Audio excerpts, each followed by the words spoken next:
Alhamdulillahi ala ihsani wa syukru lahu ala taufiqihi wa amtinani wa asyhadu an la ilaha illallah wahdahu la syarika lahu ta'ziman li sya'ni wa asyhadu anna Muhammadan abduhu wa rasuluhu adda ila ridwani. Allahumma salli alaihi wa ala alihi wa ashabihi wa ikhwani. Ibu-ibu yang dirahmati oleh Allah Subhanahu wa taala, kita lanjutkan pembahasan kita tentang sirah atau sejarah kehidupan wanita yang sangat mulia, yaitu Fatimah bintu Rasulullah sallallahu alaihi wasallam pada episode yang kedua ya.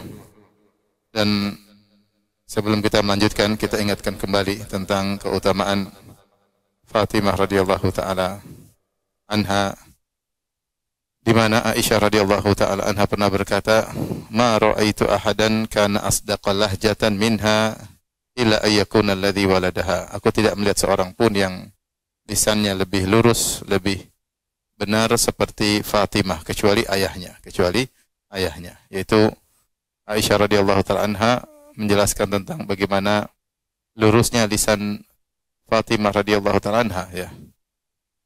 Kemudian juga Aisyah radhiyallahu taala anha mensifati bagaimana fisik Aisyah, fisik dari Fatimah radhiyallahu taala anha. Aisyah berkata, "Ja'at Fatimatu tamshi ma tukhti'u misyatuha misyata Rasulullah sallallahu alaihi wasallam." Fatimah datang menemui Nabi sallallahu alaihi wasallam dan cara jalannya persis seperti cara jalan Nabi sallallahu alaihi wasallam. Jadi secara fisik juga Fatimah kalau jalan mirip seperti cara jalan ayahandanya, cara jalan Nabi sallallahu alaihi wasallam. Kemudian juga dalam hadis Aisyah radhiyallahu anha pernah berkata, "Ma ra'aitu ahadan kana asbaha samtan wa hadiyan wa dallan." Aku tidak melihat seorang pun yang mirip seperti Nabi dari sikapnya, perilakunya ya, seperti Fatimah ya radhiyallahu taala anha ya. Itu Fatimah sangat mirip dengan Nabi sallallahu alaihi wasallam dari sisi fisik, dari sisi perangai, dari sikap-sikapnya, diamnya, akhlaknya. Kata Aisyah sangat mirip dengan Nabi sallallahu alaihi wasallam. Kanat idza dakhalat alaihi qama ilaiha. Kalau Fatimah datang menemui Nabi sallallahu alaihi wasallam, maka Nabi pun bangun, berdiri menuju ke Fatimah, yaitu menyambut putrinya. Fa akhadha bi yadiha. Kemudian Nabi sallallahu alaihi wasallam memegang tangan putrinya tersebut, wa qabbalaha, kemudian dia mencium putrinya tersebut, wa ajlasaha fi majlisihi. Kemudian Rasulullah sallallahu menjadikan Fatimah duduk di majelisnya, di tempat duduknya. Dan sebaliknya, wa kana idza dakhala 'alaiha, kalau Nabi sallallahu alaihi wasallam menemui Fatimah, qamat ilaihi, maka Fatimah dengan semangat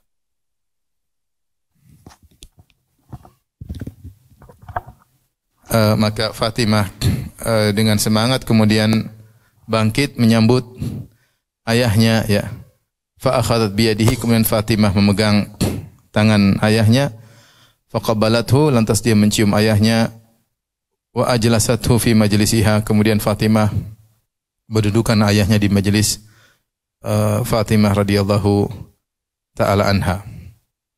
Oleh karenanya, sebagaimana ayahnya Rasulullah SAW sangat pemalu, Fatimah juga sangat pemalu. Nanti akan kita jelaskan bagaimana Fatimah sangat pemalu sampai ketika dia meninggal dunia, beliau ingin diletakkan di atas keranda dan ditutup tubuh beliau agar tidak terlihat bentuk lekuk tubuh beliau radhiyallahu taala anha. Bahkan beliau mengatakan yang memandikan beliau adalah Asma bintu Umais karena beliau malu sama yang lainnya ya. Baik, demikianlah Fatimah radhiyallahu taala anha menjalani kehidupan menjadi seorang putri yang terbaik bagi ayahandanya, menemani ayahandanya setelah seluruh kakak dan adiknya atau kakak-kakaknya sudah wafat. Maka yang tersisa keluarga hanyalah Nabi sallallahu alaihi wasallam dan Fatimah. Ibundanya sudah meninggal, kakak-kakaknya juga sudah meninggal. Maka sudah kita singgung pada pertemuan lalu, Fatimah dijuluki dengan kunyahnya Ummu Abiha, yaitu ibu dari bapaknya. Kenapa? Karena begitu dekatnya dengan Nabi sallallahu alaihi wasallam, seakan-akan dia menggantikan posisi Khadijah untuk merawat, untuk menghibur ayahnya. Di antara akhlak Fatimah, dia menjadi seorang istri yang terbaik bagi suaminya, ya. Maka sudah kita jelaskan pada pertemuan lalu bagaimana sabarnya Fatimah radhiyallahu taala anha untuk menemani suaminya yang hidup miskin, yang hidup susah payah, turut bekerja di rumah, menggiling gandum sampai tangan beliau menjadi kasar, ya, sampai letih dan lelah. Tapi beliau bersabar menemani suaminya Ali bin Abi Thalib radhiyallahu taala anhu. Demikian juga beliau selalu menemani ayahandanya dan suaminya dalam peperangan-peperangan. Beliau ikut serta dalam peperangan-peperangan, membantu para mujahidin yang mungkin terluka, yang mungkin perlu dibawakan makanan, maka Fatimah selalu menyertai. Dalam satu hadis ketika perang Uhud, di mana Nabi sallallahu alaihi wasallam terluka, ya, saya bacakan hadisnya. Ketika Nabi sallallahu alaihi wasallam terluka dalam perang Uhud, dari Sahal bin Sa'ad As-Sa'idi radhiyallahu anhu, beliau berkata, ya, beliau ditanya, ya, bi ayyi syai'in duwiya jurhun Nabi sallallahu alaihi wasallam. Nabi diobati dengan apa ketika terluka dalam perang Uhud? Kata Sahal bin Sa'ad As-Sa'idi, ma baqi ahadun a'lamu bihi minni. Tidak tersisa seorang pun dari sahabat, artinya yang lain sudah pada meninggal, yang lebih tahu tentang kejadian tersebut. Bagaimana Nabi diobati, dirawat ketika terluka dalam perang Uhud. Kita tahu ketika Nabi SAW perang Uhud, beliau banyak terluka. Di antaranya pipi beliau berdarah kemasukan lingkaran besi. Kemudian kepala beliau berdarah. Wa kusira rabaiyatuhu, kemudian gigi seri beliau juga patah. Kemudian juga beliau dihantam di bagian pundak beliau sallallahu alaihi wasallam, dan juga beliau terjatuh dalam suatu lubang yang sengaja dipasang sehingga beliau terjebak dalam lubang tersebut. Di antaranya yang parah adalah wajah beliau berlumuran darah. Dan ini kabar tentang Nabi terluka ketika perang Uhud diketahui oleh banyak orang. Sehingga orang bertanya, bagaimana Nabi diobati ketika sedang terluka di wajah beliau yang berlumuran darah? Maka Sahal bin Sa'ad As-Sa'idi yang hadir dalam peperangan tersebut menceritakan, ya, tidak tersisa seorang pun dari para sahabat yang lebih tahu tentang ini daripada aku, yaitu yang lain sudah meninggal dunia. Kemudian menjelaskan, kana Aliyun yaji'u bitursihi fihi ma. Adapun waktu itu dirawat adalah Ali bin Abi Thalib membawa tursnya. Turs itu perisainya. Perisai bisa digunakan untuk diisi air, dibawa. Wa Fatimatu taqsilu an wajhid dam, dan Fatimah radhiyallahu anha membersihkan luka dari wajah Nabi sallallahu alaihi wasallam. Ketika Fatimah membersihkan luka dari wajah Nabi, ternyata darah tidak berhenti. Maka Fatimah dengan pengalamannya, maka dia pun mengambil hasir, semacam tikar yang lama yang terbuat mungkin dari serabut korma atau yang semisalnya. Fa uhriqa, maka dibakar. Setelah itu debunya atau bakarannya diletakkan di wajah Nabi sallallahu alaihi wasallam, bagian luka tersebut. Akhirnya darah Nabi yang keluar akhirnya berhenti. Jadi yang merawat siapa? Fatimah radhiyallahu taala anha. Bagaimana maksudnya perasaan Fatimah, dia ikut serta dalam peperangan, lihat ayahnya sebagai sang pemimpin terluka parah, kemudian dia yang merawat langsung ayahnya, dan ini menunjukkan bagaimana Fatimah benar dikatakan ummu abiha, yaitu ayah dari ibu dari ayahnya sendiri, karena dia merawat Rasulullah sallallahu alaihi wasallam, ya. Dan bikin juga bagaimana perasaan Nabi sallallahu alaihi wasallam, semua anaknya sudah meninggal. Ketika tinggal siapa? Fatimah, istrinya pun sudah meninggal, ya. Khadijah, ibunya, anak-anak semua sudah meninggal. Demikianlah bagaimana Fatimah radhiyallahu anha menjadi seorang putri yang terbaik dan menjadi seorang istri yang terbaik. Adapun keutamaan Fatimah radhiyallahu taala anha maka sangat banyak, ya. Di antaranya Nabi sallallahu alaihi wasallam mengatakan bahwasanya Fatimah itu bat'atun minni. Dalam riwayat mudghatun minni. Fatimah adalah potongan dariku, ya, artinya bagian dariku. Bahkan dalam sebagian riwayat mudghatun minni, yaitu segumpal daging dariku. Siapa yang menyakitinya telah menyakitiku, kata Nabi sallallahu alaihi wasallam. Yang itu menunjukkan bahwasanya betapa cintanya Nabi sallallahu alaihi wasallam terhadap Fatimah radhiyallahu taala anha. Di antara dalil yang menunjukkan keutamaan Fatimah dari hadis Ibnu Abbas radhiyallahu anhuma, Rasulullah SAW bersabda, "Afdhalu nisa'i ahlil jannah Khadijah bintu Khuwailid." Wanita terbaik penghuni surga adalah Khadijah bintu Khuwailid.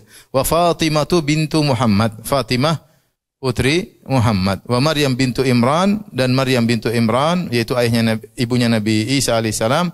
Wa Asiyah imra'atu Fir'aun, dan Asiyah istrinya Fir'aun.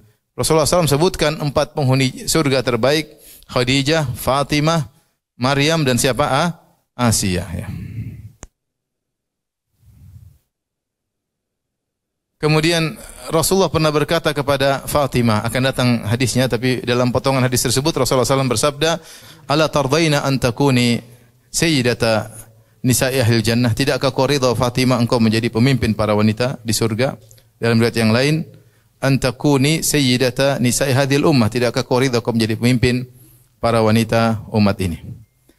Baik, di antara kejadian yang menarik ya tentang kehidupan rumah tangga Fatimah radhiyallahu taala anha, bahwasanya Ali bin Abi Thalib ingin berpoligami, ingin menikah wanita yang lain selain Fatimah radhiyallahu taala anha. Dan disebutkan ini terjadi setelah Fatu Makkah. Itu setelah tahun 8 Hijriah, yaitu menjelang wafatnya Nabi sallallahu alaihi wasallam, ya. Ali bin Abi Thalib ingin menikah dengan putrinya Abu Jahal. Abu Jahal, siapa dia? Fir'aun hadhil ummah, Fir'aunnya umat ini. Abu Jahal sudah tewas pada tahun 2 Hijriah dalam perang Badar. Tewas, dan dia adalah orang yang super sombong, yang sangat angkuh, sampai diriwayatkan disebutkan dialah Fir'aunnya umat ini.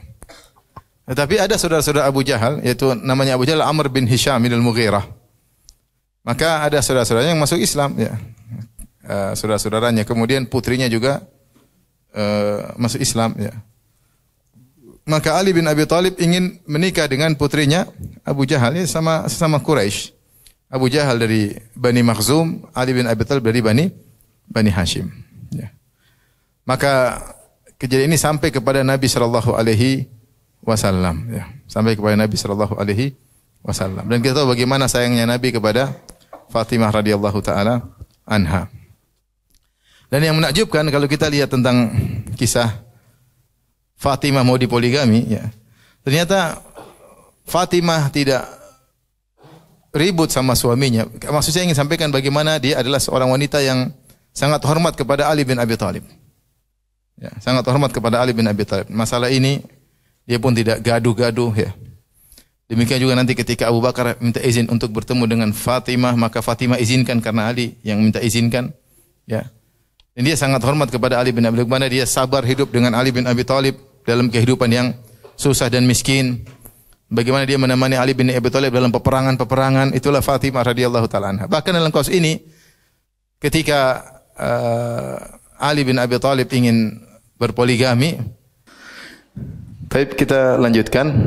Maka Ali bin Abi Thalib ingin berpoligami dan dia melamar putrinya Abu Jahal. Khilaf, ada yang mengatakan namanya Juwairiyah, ada yang mengatakan Jamilah. Ada beberapa riwayat tentang nama wanita ini, tapi intinya dia bintu Abi Jahal, putrinya Abu Jahal, ya. Maka saya sebutkan tadi, yang heboh bukan Fatimah radhiyallahu anha. Tentunya dia sedih, dan dia pasti sedih. Siapa sih wanita di poligami tidak sedih? Pasti apa? Sedih. Siapa sih wanita tidak cemburu, ya? Makanya saya kemarin ditanya, Ustaz, waktu di Jogja ditanya ada orang, Ustaz, saya ingin poligami. Bagaimana poligami tapi tidak bikin hati istri sedih? Saya bilang, ya itu agak mustahil, ya. Namanya wanita, dia pasti sedih, tapi terkadang dia mengedepankan syariat daripada kesedihannya, ya. Tapi kalau sedih pasti sedih. Makanya ada beberapa cerita yang lucu, ya, tentang wanita yang sedih ketika dipoligami, ya. Bahkan belum dipoligami sudah apa? Sedih. Dan saya pernah cerita oleh seorang ustadz, dia bilang ada seorang wanita,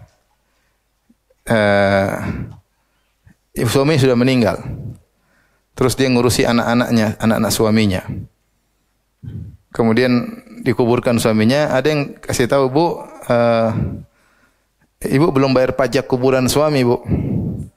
Kata ibu ini, ngapain ngurus pajak kuburan suami? Nanti digabung sama orang lain, Bu, kuburannya. Enggak apa-apa, ini anak-anak aja sudah susah ngurusnya.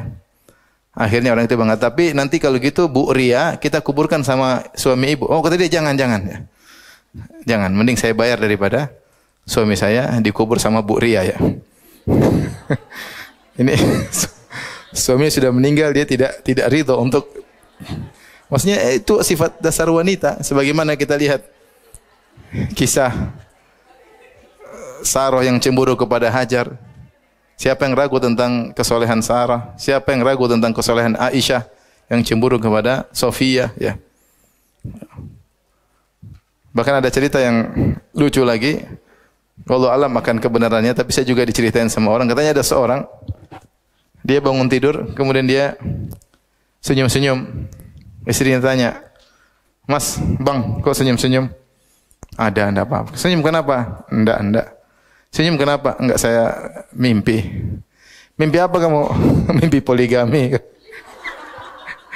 Kata istrinya, kamu tidur lagi, mimpi ceraikan itu perempuan.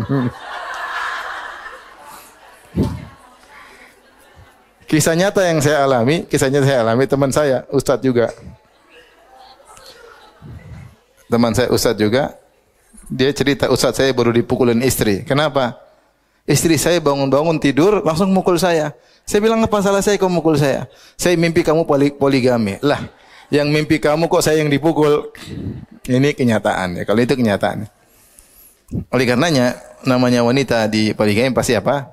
Sedih. Tidak mungkin tidak sedih. Hanya saja sebagian wanita mendahulukan syariat, mengalahkan perasaannya. Sebagian wanita tidak mampu. Wanita berbeda-beda ya. Intinya akhirnya Ali bin Abi Thalib pun melamar Khataba ibnata Abi Jahal. Dia pun melamar putrinya Abu Jahal. Ada kalau namanya Juwairiyah, kalau namanya Jamilah, wallahu alam ya. Maka yang ini saya sampaikan, Fatimah tidak heboh. Fatimah tahu dan dia tidak diriwayatkan dia heboh, dia ribut, ngamuk, keluar rumah, enggak. Tentu dia sedih. Tapi dia tahu ini syariat. Dan kita tahu ketika itu di zaman itu poligami adalah hal yang biasa. Teman-temannya juga dipoligami, ayahnya juga poligami, saudara-saudaranya juga poligami. Kehidupan poligami biasa ketika itu. Tetapi yang malah bikin heboh Nabi SAW. Nabi yang tidak terima hal tersebut. Nabi tidak terima hal tersebut. Ya. Maka datanglah sebagian orang,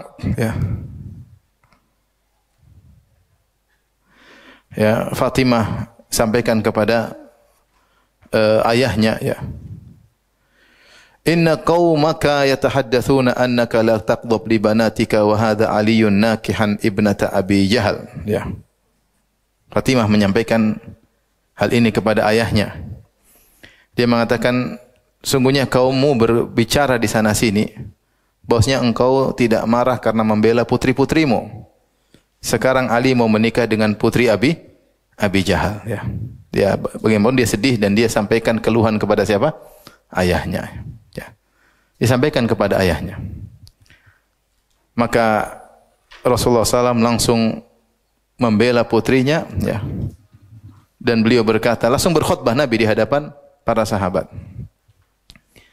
Nabi berkata, "Amma ba'du, fa inni ankahtu Abul As bin Rabi' fa haddatsani fa sadaqani." Rasulullah mengatakan, sungguhnya aku telah menikahkan Abul As bin Rabi' dengan putriku, maksudnya Zainab.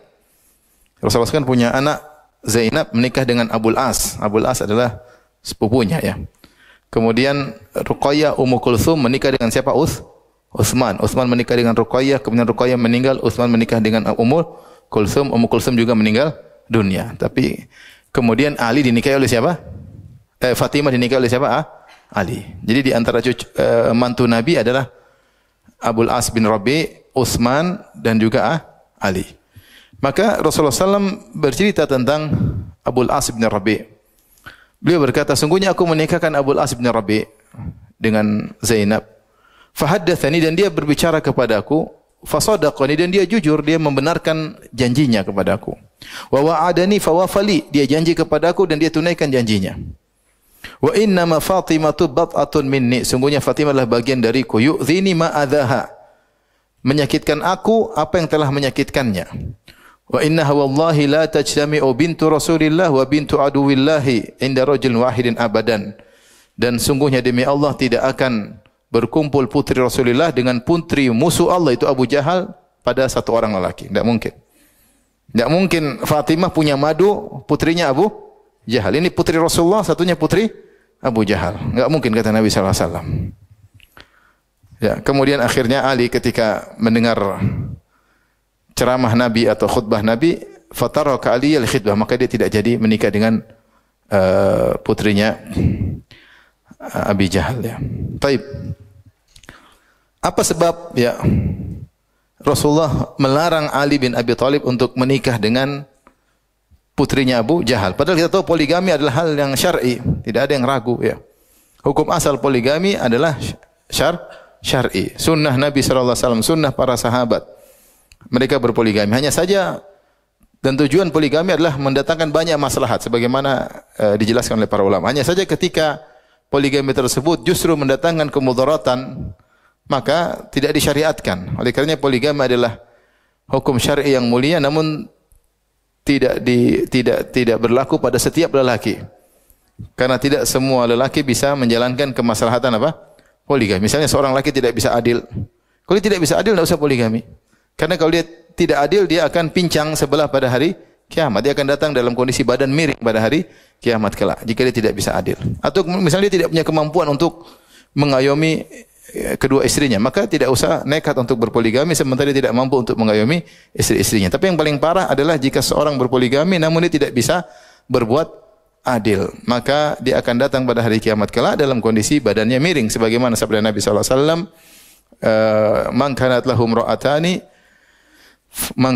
ra'atani famala ila ihdahuma jaa yaumal qiyamati wa shikkuhuma il. Siapa yang punya istri dua kemudian dia condong kepada salah satunya, maka dia akan datang pada hari kiamat dalam posisi badannya apa?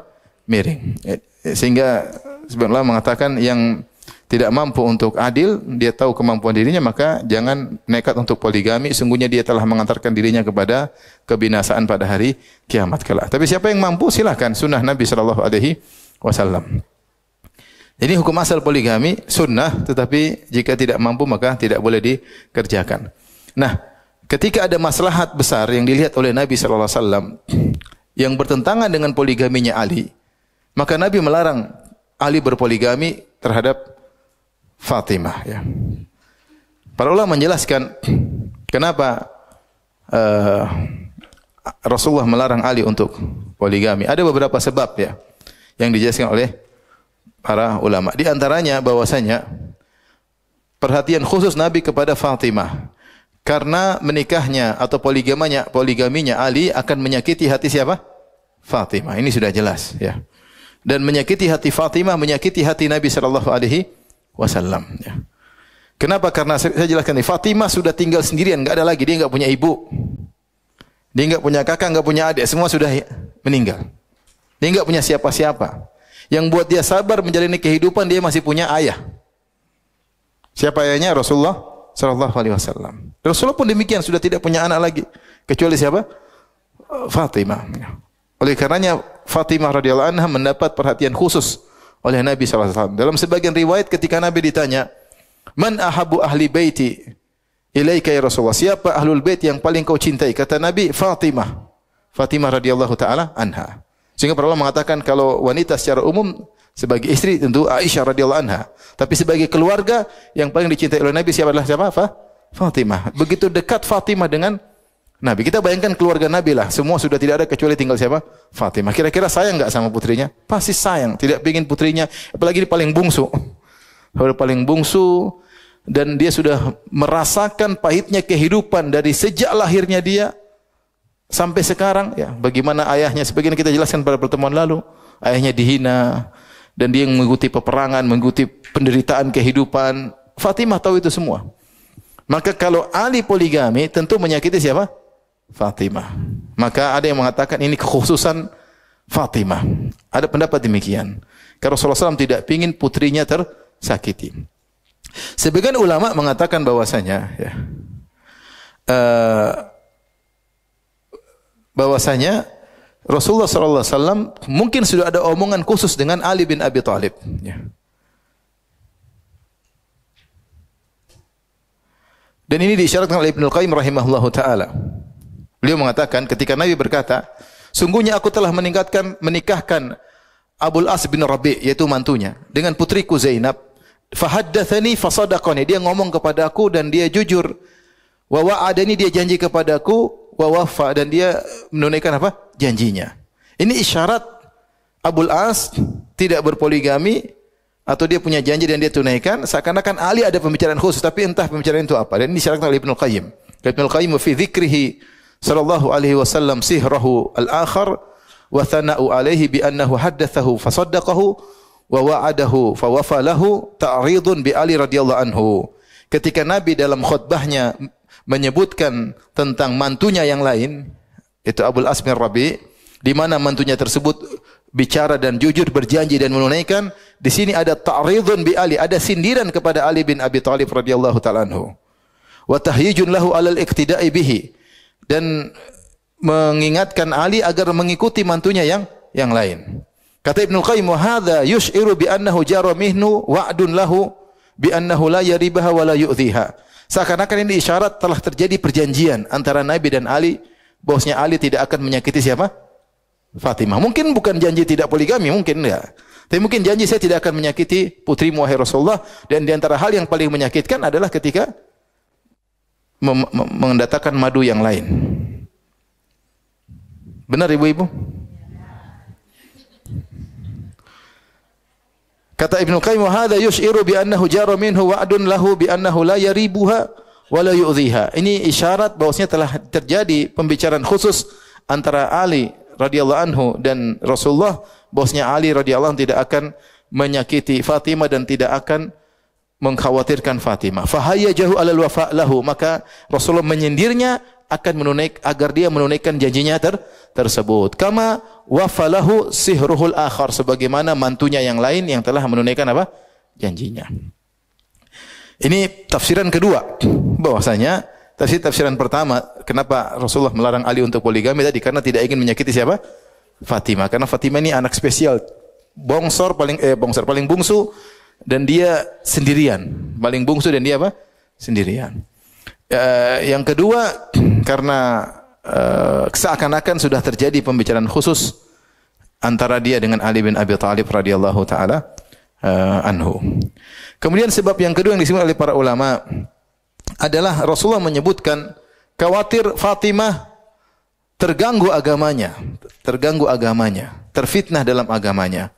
Dalam hadis riwayat Bukhari, kata Nabi ketika melarang Ali untuk poligami, beliau berkata, "Wa ana atakhawwafu an tuftana fi diniha." Aku khawatir dia terfitnah dalam agamanya, yaitu khawatir futur kayak apa ya. Inna Fatimah minni, dalam riwayat Muslim, sungguhnya Fatimah dariku, wa inni atakhawwafu an tuftana fi diniha. Aku khawatir dia terfitnah dalam agamanya, karena kalau sudah menikah dengan punya madu, mungkin kecemburuannya yang ada terpatri dalam hati seorang wanita, mungkin dia tidak bisa mengontrol dirinya karena kecemburuan yang berlebihan, ya. Terlebih lagi kondisi Fatimah seperti saya katakan tadi, sudah sendirian. Kakaknya sudah enggak ada, ibunya sudah tidak ada. Dan Rasulullah kan punya istri-istri, Rasulullah juga punya kesibukan. Sehingga dia mau dekat dengan siapa? Sementara dekat dengan suaminya, ternyata suami juga apa? Poligami.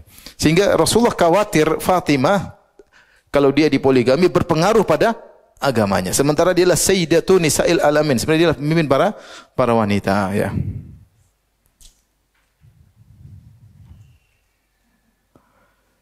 Jika dia cemburu, maka ini akan membuat dia bisa tidak kuat menahannya, ya.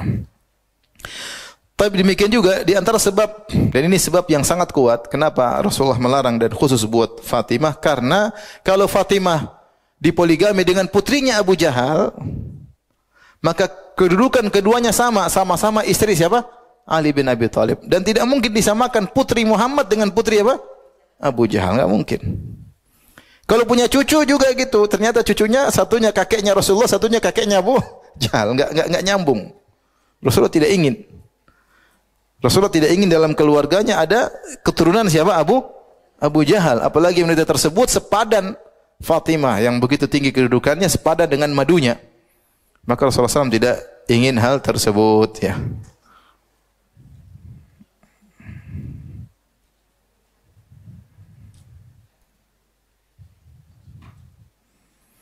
Intinya, apa yang dilakukan oleh Nabi SAW dengan melarang Ali bin Abi Thalib adalah untuk menggagungkan hak Fatimah radhiyallahu taala anha dan begitu tinggi kedudukannya, ya.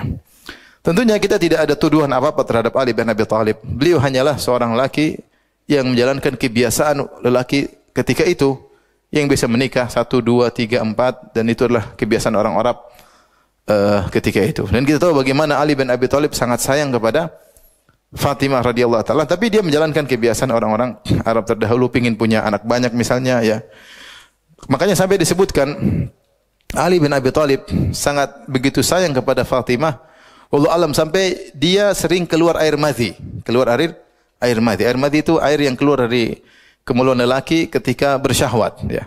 Dia sering bersyahwat sama terhadap Fatimah. Makanya dalam hadis Ali berkata, "Kuntu rajulan madza'an." Aku seorang laki yang sering keluar air madhi, ya. Dan dia bingung, air ini keluar dia bukan air mani dan juga bukan air kencing.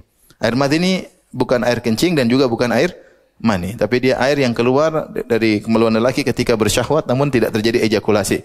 Bagaimana hukumnya?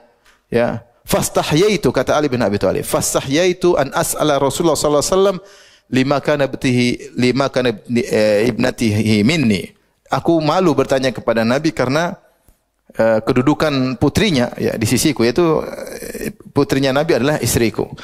Fa amartul Miqdad bin Aswad, maka saya menyuruh Al-Miqdad bin Aswad untuk bertanya kepada Nabi tentang hal tersebut. Maksudnya ini malu nanya sama mertua, bagaimana bapak mertua hukum seorang lelaki yang sering keluar apa?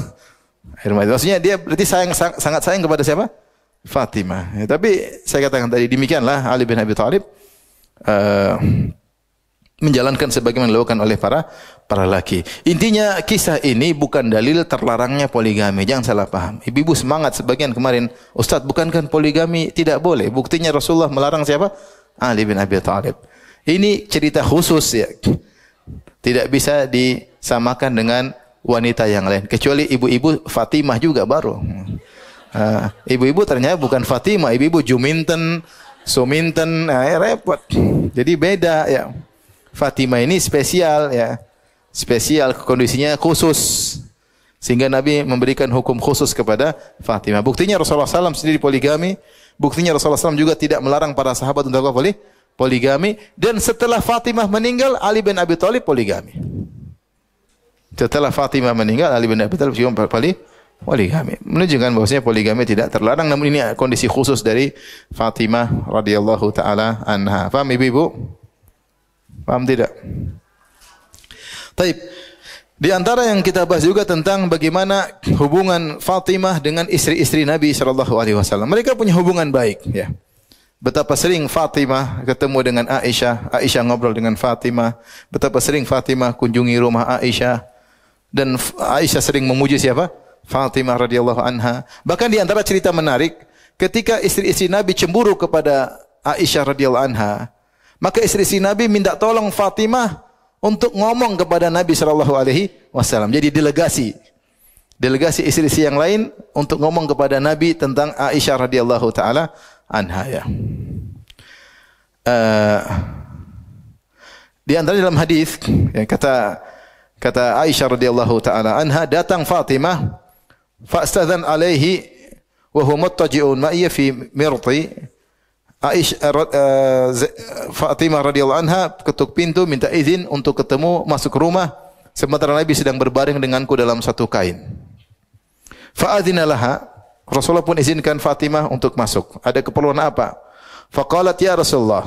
Fatimah berkata, wahai Rasulullah, inna azwajaka arsalnani ilaika yas'alnaka al-adla fi ibnati Abi Quhafah. Sungguhnya istri-istrimu mengirimku sebagai delegasi untuk mereka meminta kepadamu agar kau adil terhadap putrinya Abu Quhafah, terhadap Aisyah radhiyallahu taala anha. Jadi maksud saya kisah ini untuk menunjukkan hubungan Fatimah dengan istri Nabi baik. Buktinya dia mau jadi utusan, ya enggak? Jangan sampai seperti dikatakan oleh orang Syiah bahwasanya Fatimah ribut sama istri Nabi, berkelahi. Itu enggak benar semua. Hubungan mereka baik-baik aja. Kalau tidak baik, kenapa Fatimah dijadikan apa? Utusan. Taib. Kita lanjutkan. Kemudian wa ana sakitah. Kata Aisyah, saya pun diam aja. Yang sedang diprotes siapa? Aisyah. Saya diam aja.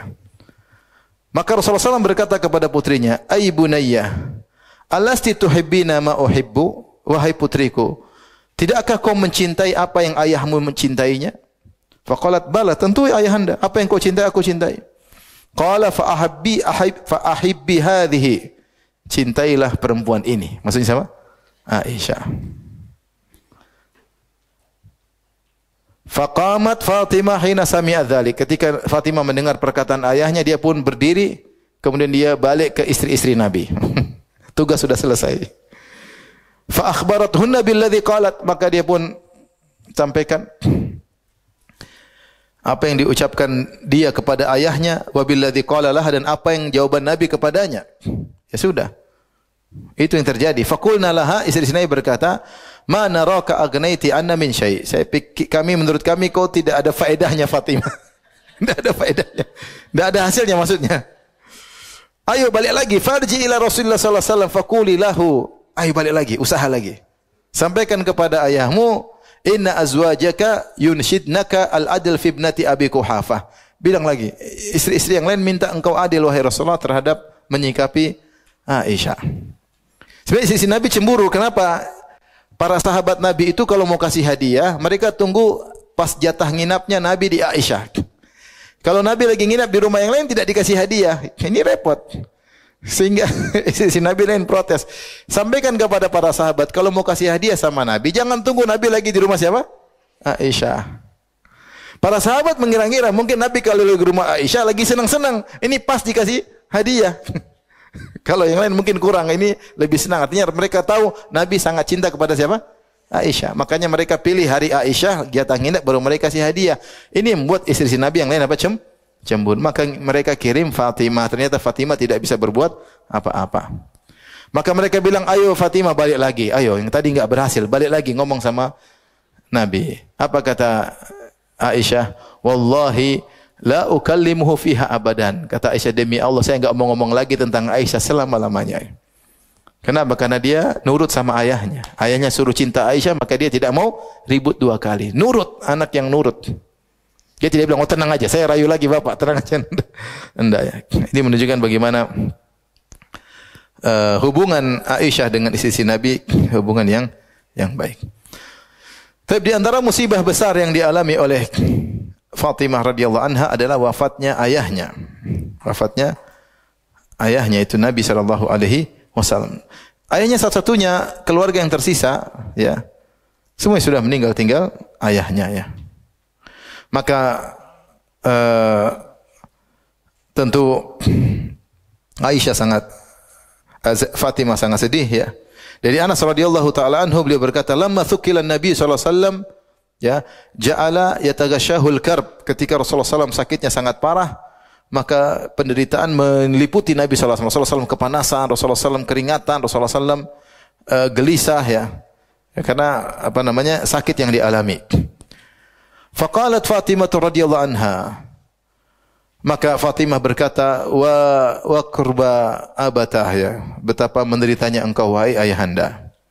Maka Rasulullah menjawab kepada Fatimah, "Laisa ala abiki karbun ba'dal yaum." Wahai Fatimah, kesulitan cuma sekarang aja. Habis ini sudah tidak ada lagi kesulitan. Falamma mata, tatkala Rasulullah SAW meninggal, maka Fatimah mengucapkan, "Ya abatah ajaba rabban da'ahu." Wahai ayahanda, dia telah memenuhi panggilan Rabbnya, ya, yaitu meninggal dunia. "Ya abatah jannatal firdausi ma'wahu." Wahai ayahanda, surga Firdaus adalah tempat kembalimu. "Ya abata ila Jibril nan'ah." Wahai ayahanda, kepada Jibril kami kabarkan kabar sedih ini kepadanya. Dan inilah puncak kesedihan Fatimah radhiyallahu taala anha. Dan dia sudah tahu bahwasanya setelah ayahnya meninggal dia akan juga menyusul ayahnya. Ketika Rasulullah SAW dikubur, ya, orang-orang mulai menaburkan tanah di kuburan Nabi sallallahu alaihi wasallam. Maka Fatimah berkata kepada sebagian sahabat, "Atabat anfusukum an tahthu ala Rasulullah sallallahu alaihi wasallam Apakah kalian merasa nyaman ketika menaburkan tanah atau pasir di kuburan Nabi sallallahu alaihi wasallam? Tentunya tidak. Tentunya para sahabat juga sangat bersedih. Saya katakan tadi bahwasanya Fatimah tahu bahwasanya dia akan menyusuli ayahnya. Datang dalam hadis, ya, ketika Fatimah datang menemui Aisyah radhiyallahu anha, menemui Nabi di rumah Aisyah, kata Aisyah radhiyallahu taala anha, fa aqbalat Fatimatu tamshi, maka datanglah Fatimah sambil berjalan, la wallahi ma tukhti'u misyatuha min misyati Rasulullah sallallahu alaihi wasallam. Cara jalannya persis seperti cara jalannya siapa? Nabi sallallahu alaihi wasallam. Falamma ra'aha rahaba, ketika Nabi melihat Fatimah, Nabi langsung mengucapkan selamat, marhaban bibnati, selamat datang wahai putriku. Thumma ajlasa an yaminihi aw an shimali, kemudian Rasulullah dudukkan Fatimah sebelah kanannya atau sebelah kirinya. Thumma sarraha, kemudian Rasulullah membisik sesuatu, bicara pelan-pelan kepada Fatimah, Aisyah tidak dengar. Fabakat bukaan syadida, maka Fatimah pun menangis dengan nangis yang berat, ya, sangat nangis. Falamma ra'a huznaha sarraha tsaniyata, ketika Rasulullah melihat Aisyah, Fatimah yang menangis terisak-isak, maka dia pun bisikan lagi sesuatu. Fa idza hiya tadhak, tiba-tiba Fatimah kemudian tertawa, senyum setelah mendengar bisikan yang kedua. Fa qultu laha ana min baini sa'ihi, maka aku berkata setelah itu aku bertanya kepada Fatimah, khassaki Rasulullah sallallahu alaihi wasallam bisir min bainina thumma anta tabkin. Falamma qama Rasulullah sallallahu alaihi wasallam sa'altiha amma sarraka, atau sa'altuha amma sarraka, qalat ma kuntu li ufshiya ala Rasulullah sallallahu sirrahu. Kata Aisyah radhiyallahu taala anha, ya, sungguhnya Rasulullah mengkhususkan kepada engkau suatu berita khusus yang tidak disampaikan kepada kami. Kemudian engkau menangis. Ya. Tatkala Rasulullah sallallahu alaihi wasallam bangkit, aku bertanya kepada aku bertanya kepada Fatimah, amma sarraki. Tadi Nabi ngomong apa sama engkau? Apa kata Fatimah? Ketika itu Nabi masih hidup, ya. Ya, karena Rasulullah sampaikan sesuatu, Rasulullah SAW pergi, Aisyah penasaran, dia nanya, tadi ngomong apa Nabi SAW? Maka jawaban Fatimah, ma kuntu li ufshiya ala Rasulullah SAW sirrahu. Aku tidak akan membongkar rahasia dari Nabi SAW. Falamma tufi, ketika Rasulullah SAW meninggal dunia, qultu laha, aku tanya lagi. Aisyah apa? Penasaran. Azamtu alaiki bimali alaiki minal haqq. Aku minta kepada engkau dengan serius, saya masih punya hak kepada engkau, yaitu aku adalah istri bapakmu, ya. Hendaknya kau kabarkan kepada aku rahasia yang disampaikan Nabi kepadamu. Maka Fatimah berkata, amal ana fana'am, sekarang maka saya akan sampaikan, karena Rasulullah sudah meninggal dunia. Maka Fatimah pun cerita, amma hina sarani fil amril awal, adapun pertama kali ketika Nabi bisikan sesuatu kepada aku, yang kau lihat kemudian aku menangis, fa innahu akhbarani, sungguhnya dia membisikkan kepadaku, anna Jibril kana yu'aridhuhu bil Qur'ani kulla sanatin marratan wa innahu qad aradani bihil ilm al-ama marratain. Biasanya Jibril mengajarkan Al-Qur'an kepadaku setiap tahun sekali, tetapi tahun ini Jibril mengajarkan aku Al-Qur'an 2 kali. Wala ara al-ajala ila qad iqtaraba. Menurutku Jibril merubah kebiasaannya, biasanya setahun sekali ngajar Al-Qur'an sampai selesai.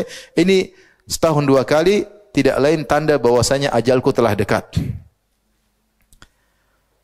Fattaqillaha wasbiri, bertakwalah kepada dan sabarlah. Subhanallah, Rasulullah kabarkan, bertakwalah dan bersabarlah. Fa inna ni'mas salafu ana laki, sebaik-baik yang mendahului adalah aku yang mendahulimu, ya. Dalam riwayat yang lain, Kata Nabi SAW, fa innaki awwalu ahli baitin luhuqan bi. Sungguhnya engkau adalah ahlul bait yang pertama kali akan nyusul aku. Artinya setelah aku meninggal tidak ada ahlul bait yang menyusulku lebih cepat kecuali engkau wahai putriku.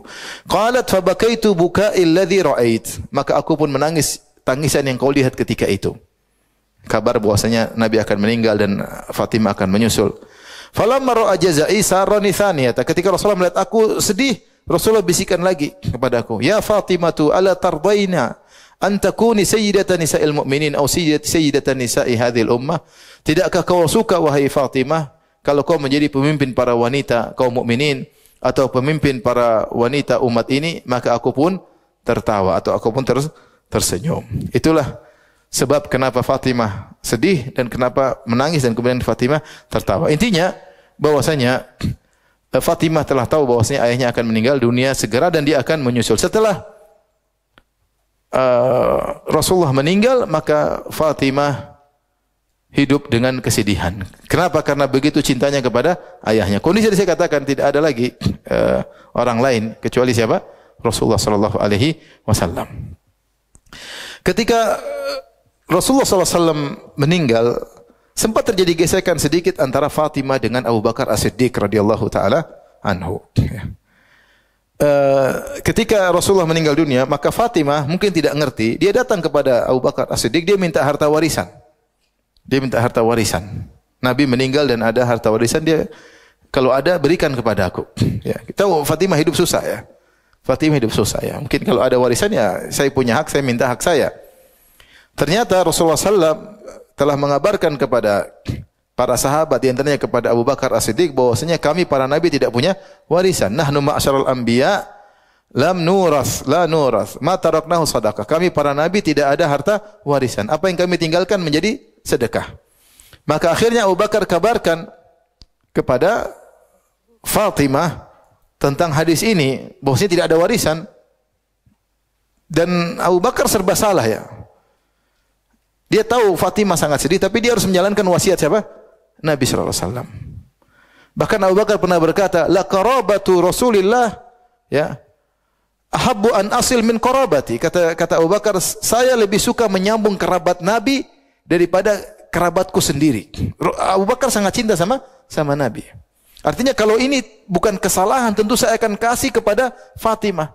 Saya lebih suka menyambung kerabatku daripada kerabat siapa? Kerabat Nabi daripada kerabatku apa? Sendiri. Ya. Kata Abu Bakar As-Siddiq. Makanya bayangkan ketika tahun 8 Hijriah,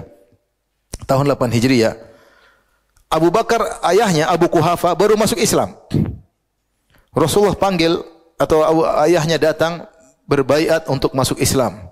Maka ayahnya Abu Bakar, bapak kandungnya Abu Quhafa menyatakan Islam di hadapan Nabi sallallahu alaihi wasallam. Maka ketika itu Abu Bakar menangis. Tapi kira-kira menangis gara-gara apa? Gara-gara apa? Terharu bapaknya masuk Islam? Kira-kira demikian kan? Ternyata bukan itu. Dia menangis, dia mengatakan, "Ya Rasulullah, seandainya pamanmu Abu Talib masuk Islam lebih aku sukai dari apa? Bapakku." Kenapa? Karena kalau pamannya masuk Islam, Nabi yang bahagia. Dia menangis seandainya pamanmu masuk Islam. Artinya Abu Bakar itu tidak ingin menyedihkan apa? Nabi sallallahu alaihi wasallam. Makanya ketika Nabi berjalan sama Abu Bakar ketika hijrah, ada orang susul dari belakang naik kuda. Maka yang sering melihat ke belakang Abu Bakar tengok terus, khawatir. Ya. Tanya, "Kau khawatir apa?" "Saya khawatir dirimu ya Rasulullah, bukan khawatir di diriku." Artinya kita tidak ragu bagaimana Rasulullah SAW sangat sayang, bagaimana Abu Bakar sangat sayang kepada Rasulullah dan perjuangannya, pengorbanannya yang menemani Nabi, hijrah Nabi, Abu Bakar yang menemani Nabi ketika di Gua Thur, Abu Bakar yang menemani Nabi ketika berdoa di Arish ketika perang Badar, Abu Bakar As-Siddiq yang berkorban dengan seluruh hartanya, cuma Abu Bakar. Yang lain ada yang mengkorban seluruh Nabi tidak izinkan. Abu Bakar mengorbankan seluruh hartanya. Sampai Nabi berkata, "Mana fa'ani malun qat, mana fa'ani malu Abi Bakar." Tidak ada harta bermanfaat kepadaku seperti hartanya Abu Bakar. Abu Bakar nangis di depan Nabi. Dia berkata, "Ya Rasulullah, ma ana wala mali illa laka ya Rasulullah." Tidak adalah diriku dan hartaku kecuali untuk Anda wahai Rasulullah. Tapi sekarang kondisi sulit. Fatimah putri paling bungsu. Rasulullah meninggal, sudah hilang saudaranya semua, tinggal dia sendiri. Kemudian dia minta apa? Warisan. Dia sangka ada warisan. Tahu kehidupan Fatimah setengah mati dengan Ali bin Abi Thalib. Apa yang dilakukan oleh Abu Bakar? Abu Bakar terpaksa menjalankan sunnah Nabi. Dia mengatakan tidak ada warisan, wasiat dari Nabi SAW. Dan demikian Abu Bakar mendahulukan sunnah Nabi daripada yang lainnya. Ketika Rasulullah SAW meninggal dunia, Abu Bakar bikin pasukan untuk menyerang orang-orang yang murtad. Sampai dia bikin 11 pasukan. Ketika itu banyak orang jadi mengaku sebagai nabi baru. Dan seluruh kota murtad ketika itu. Masing-masing kabilah bilang punya nabi. Cuma 3 kota yang tidak ada kemurtadan. Kota Mekah, kota Madinah, kota Taif. Kota yang lain ada nabi baru. Ada nabi baru atau tidak mau bayar zakat. Maka Abu Bakar As-Siddiq radhiyallahu anhu kemudian ingin membela Islam. Kemudian tetap memerangi mereka sebagaimana perintah Nabi SAW. Demikian juga ketika Jaish Usama, ketika Rasulullah SAW akan meninggal dunia, Rasulullah SAW sempat kirim pasukan Usama menuju negeri Syam. Berangkatlah Usama dengan pasukannya, tiba di Jurf. Itu beberapa kilo dari kota Madinah. Ketika mendengar Nabi sakit, mereka berhenti. Mereka tidak lanjut ke negeri Syam. Karena negeri Syam jauh, masih ada 800 kilo. Akhirnya mereka tunggu kondisi. Ternyata Rasulullah SAW meninggal dunia. Setelah Nabi meninggal dunia, maka Rasul Abu Bakar mengatakan, ayo Usama berangkat lagi. Ketika Usama mau diperintahkan berangkat, semua sahabat melarang, jangan ya Abu Bakar. Bagaimana kita di kondisi masih belum stabil? Bagaimana kau mengutus pasukan menuju negeri Syam, kita masih belum stabil? Abu Bakar mengatakan tidak, ini sunnah Nabi. Nabi yang kirim Usama. Harus jalan. Kalau kalian semua tidak mau, tetap harus jalan, kata.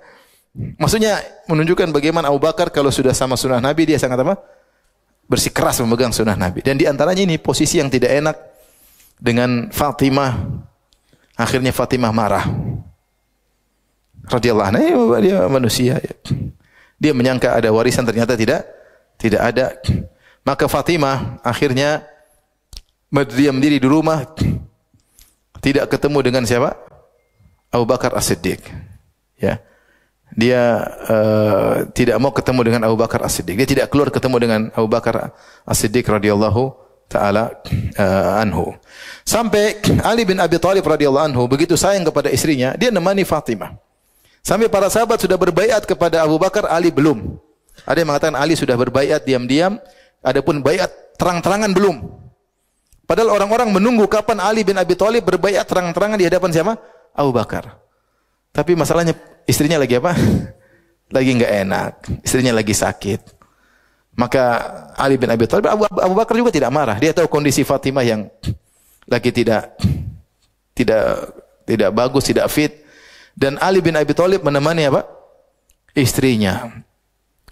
Sampai akhirnya, ya, ketika Fatimah sakit sudah parah, maka kemudian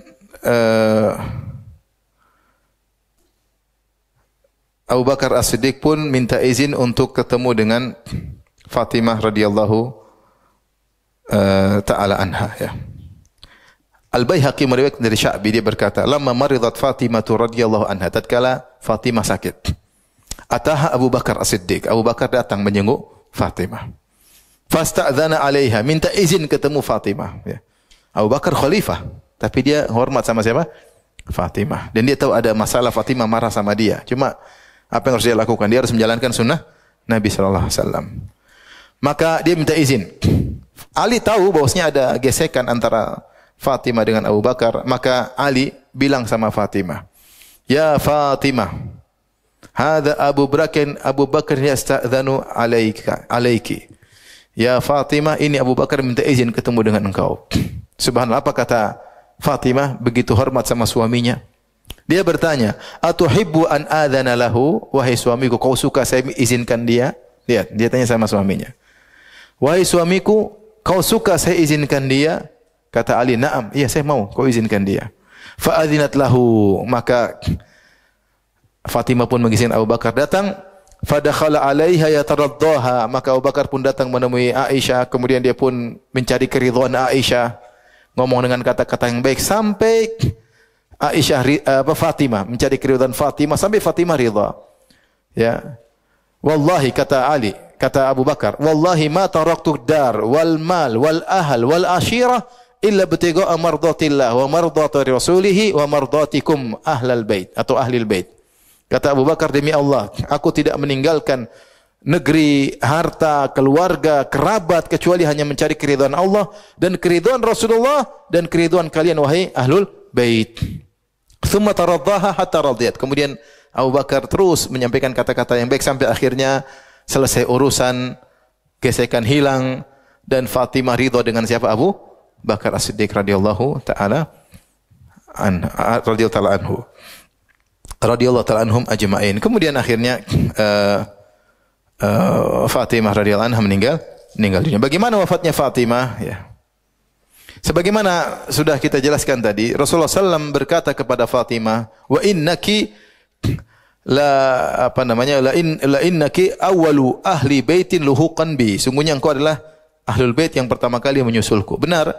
Setelah Rasulullah SAW meninggal dunia, kemudian Fatimah 6 bulan kemudian meninggal dunia. Disebutkan karena kesedihan yang berat, ya. Karena kesedihan berat sehingga beliau sakit-sakit akhirnya meninggal dunia. Kenapa? Karena dia sangat sayang kepada ayahnya. Ya. Atau mungkin dia ingin menyusul ayah, wallahu alam. Tapi intinya karena saking cintanya kepada ayahnya. Dan beliau meninggal, ada khilaf. Ada yang mengatakan usianya 25 tahun. Ada yang mengatakan usianya 29 tahun. Ada paling banter 30 tahun. Berarti sangat muda. Ya. Disebutkan oleh Zahabi, ada yang mengatakan umurnya 24 tahun atau 25 tahun dan paling tinggi mengatakan umurnya 29 tahun. Az-Zahabi mengatakan yang benar umurnya 24, tapi pendapat yang disebut oleh banyak ulama umurnya 29 tahun. Ketika dia meninggalkan anak-anaknya masih kecil. Siapa saja? Hasan, Husain. Al-Hasan ketika Fatimah meninggal usianya 8 tahun. Al-Husain lahir setahun berikutnya usianya 7 tahun. Usianya 7 tahun. Kemudian masih ada putri-putrinya yaitu Zainab dan Ummu Kulthum. Ada anak laki-laki namanya Muhassin atau Muhsin tapi meninggal ketika masih kecil ya. Yang tersisa Hasan, Husain, Zainab dan Ummu Kulthum. Ummu Kulthum itu yang menikah dengan Umar bin Khattab. Ummu Kulthum menikah dengan Umar bin Khattab radhiyallahu anhu dan punya anak namanya Zaid bin Umar. Tapi kemudian meninggal dua-duanya. Ini juga menunjukkan tentang hubungan baik antara keluarga Ali bin Abi Thalib dengan siapa? Dengan Umar bin Khattab. Kalau ternyata Ali ribut sama Umar, ngapain dia menikahkan putrinya dengan siapa? Umar bin Khattab radhiyallahu taala anhu ya. Baik, ketika akan meninggal dunia, maka Fatimah memberi wasiat kepada Asma bintu Umais. Ya. Asma bintu Umais, seingat saya dia istrinya Abu Bakar. Karena Asma bintu Umais asalnya istrinya Ja'far bin Abi Thalib. Saudaranya Ali, jadi Ja'far Ali ya, bersaudara. Ketika Ja'far bin Abi Thalib meninggal dunia, Asma bintu Umais menikah dengan siapa? Abu Bakar As-Siddiq. Ketika Abu Bakar meninggal dunia, baru Asma menikah dengan siapa? Dengan Ali bin Abi Thalib. Asma binti Umais ini ketika memandikan Fatimah, entah dia sudah menikah dengan Ali atau belum, Allah alam ya. Sudah menikah dengan Abu Bakar atau belum, Allah alam ya. Kemungkinan adalah istrinya siapa? Abu Bakar As-Siddiq. Dan dia yang diwasiati oleh Fatimah untuk memandikannya. Ada yang mengatakan dia dan Ali yang memandikan, tapi yang benar yang memandikan adalah Asma binti Umais. Ini menunjukkan bagaimana rasa malunya Fatimah sehingga dia ingin satu orang saja yang memandikannya. Ya. Kemudian yang menyolatkannya disebutkan adalah Al-Abbas bin Abdul Muttalib. Al-Abbas bin Abdul Muttalib. Kemudian yang turun di kuburan untuk menyambut jasadnya adalah Al-Abbas bin Abdul Muttalib, kemudian Ali bin Abi Thalib dan Fadl bin Abbas, semua ahlul bait. Semua ahlul bait. Kemudian dikuburkan di Baqi. Kemudian Fatimah minta kepada Asma binti Umais, ya, dia meninggal pada bulan Ramadan ya, tanggal 3 Ramadan tahun 11 Hijriyah. 3 Ramadan tahun 11 Hijriyah. Dan beliau minta agar dikuburkan menggunakan keranda. Ya, karena kalau diangkat langsung beliau khawatir kain itu memperlihatkan lekuk tubuhnya. Maka ditaruh keranda, ditutupin baru dikasih apa? Kain. Sehingga tidak terlihat sama sekali. Karena begitu malunya pemalu Fatimah radhiyallahu taala anha, sebagaimana ayahnya sangat pemalu. Kemudian juga beliau berwasiat agar dikuburkan malam hari. Dan ini kata sebagian ulama menunjukkan rasa malunya yang sangat tinggi, tidak ingin mayatnya jadi pusat perhatian, bahkan beliau ingin dikuburkan di malam hari. Akhirnya wasiat beliau pun dilaksanakan, ya. Inilah kisah Fatimah radhiyallahu taala anha. Beberapa faedah yang kita ingatkan kembali. Beliaulah wanita yang sangat sabar dalam menjalani kehidupan, ya. Sejak awal dakwah ayahnya, dia sudah melihat bagaimana kesulitan yang dihadapi oleh ayahnya, ya. Kemudian ikut berhijrah ke kota Madinah, ya. Kemudian nurut sama ayahnya. Kita disuruh nikah sama Ali bin Abi Thalib, dia pun apa? Nurut, ya. Ketika disuruh hidup sabar bersama Ali bin Abi Thalib dengan yang susah, dia pun nurut kepada suaminya, ya. Jadilah dia seorang wanita putri yang sangat soleha dan juga sekaligus istri yang sangat soleha. Kemudian kita sudah sebutkan bagaimana Fatimah radhiyallahu taala anha memiliki sifat pemalu yang luar biasa, yang sifat ini hilang dari banyak wanita terutama di zaman sekarang yang memiliki sifat pemalu. Sementara Fatimah memberi contoh tentang rasa malu yang luar biasa. Zaman sekarang terkadang laki-laki lebih pemalu daripada wanita, ya. Kemudian Fatimah meskipun dia memiliki kedudukan yang tinggi, putrinya Rasulullah sallallahu alaihi wasallam, dia pun tidak mentang-mentang, maka dia tetap tahu hak-hak para lelaki.